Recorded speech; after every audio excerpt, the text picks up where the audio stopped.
Friends, मी आहे सपना आणि स्वागत आहे तुमचं माझ्या नवीन यूट्यूब व्हिडिओमध्ये. सो खूप दिवसानंतर मी असा व्लॉग बनवते, लॉंग व्लॉग.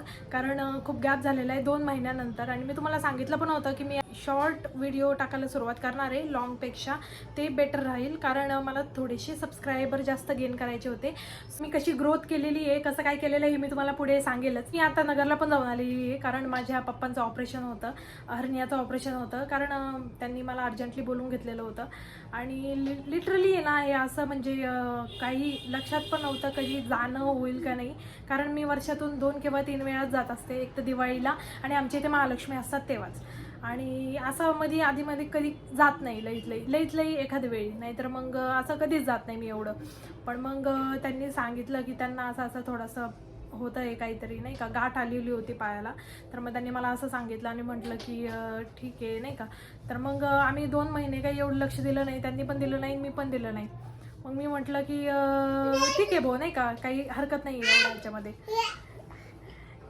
आता रुद्र बोलतोय मधून. तर मग ठीक आहे म्हटलं. मग झालं असं की ती गाठ आता मोठी होत गेली आणि त्यामध्ये पाणी झालं. जवळपास एवढी गाठ झाली ती. 10-15 दिवसापूर्वी मी तिथे गेले आणि सगळं बघितलं, आम्ही चेकअप केलं, सगळं केलं. आणि लिटरली एक्सपिरियन्स असा होता ना की आईवडिलांचे म्हणजे स्वतःच्या बाबतीत आहे ना, आपण किती पण काही केलं तरी चालतं, नाही का. म्हणजे आपले ऑपरेशन होऊ द्या, आता मला सिझर झालेलं आहे वगैरे सगळ्या गोष्टी. पण मग आहे ना, जेव्हा आईवडिलांचं असं ऑपरेशन किंवा त्यांचं वय झालं असं दिसतं ना, तर मग तेव्हा म्हणजे यार हे काय चाललेलं आहे, काय फेस करावं लागतं आहे आपल्याला, हे असं वाटतं. तर मग खूप जास्त मला ते म्हणजे आपण काय म्हणजे हँडल करतोय ते असं थोडंसं ते म्हातारे होत चाललेले आहेत आणि त्यांच्याकडे थोडं जास्त लक्ष द्यावं लागतं आहे. ते आता आपल्यासारखे म्हणजे नॉर्मल नाही राहिलेले, हे असं सगळं जाणून येतं. आणि खूप वाईट वाटतं खरं तर, हे असं होतं आहे, नाही झालं पाहिजे. आपल्या प्रत्येकालाच वाटतं की असे प्रॉब्लेम आल्यावर आईवडिलांचं वय वाढत चाललेलं आहे आणि आपल्याकडून खूप जास्त असं काही मोठं नाही झालेलं आहे की वो, नाही का. म्हणजे अजून तरी नाही, पण मग मे बी होप पुढे होईल. सगळ्याच गोष्टी अशा अचानकच घडल्यात ना की आणि हँडल केलं मी. असं नाही हॉस्पिटलमध्ये जायचं, रुद्र पण होता त्याच्यामध्ये, त्याचं खायचं प्यायचं, माझं हे सगळं हँडल करत होते मी त्याच्यामध्ये. आणि त्यांचे चेकअप, त्यांचं मेडिसिन, त्यांचं खाणं पिणं हे सगळं म्हणजे मी बघत होते ना, कारण डब्बे वगैरे. माझा भाऊ पण होता, मोठा भाऊ आहे मला. पण मग जेव्हा आईवडिलांच्या बाबतीत पर्सनली मी असं हे करते आहे ना, तर मग मला खूप असं वेगळंच वाटतं हे असं. कारण माझ्या पप्पांना आहे ना कधीच काहीच नाही झालेलं. त्यांचं जवळपास 60 ते 63 असं वय असेल आणि एवढ्या दिवसांमध्ये कधीच काही झालेलं नाही आहे ना. त्यांना शुगर आहे ना BP आहे. तसं इकडे आहे म्हणून मग, आणि तिकडे काहीच नाही आहे ना, मम्मीला आहे ना पप्पाला आहे.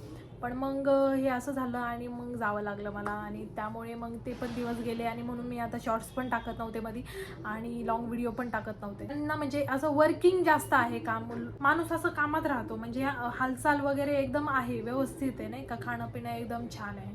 म्हणून मग त्यांना कधीच काही असं BP शुगर असा काही विषय आलाच नाही.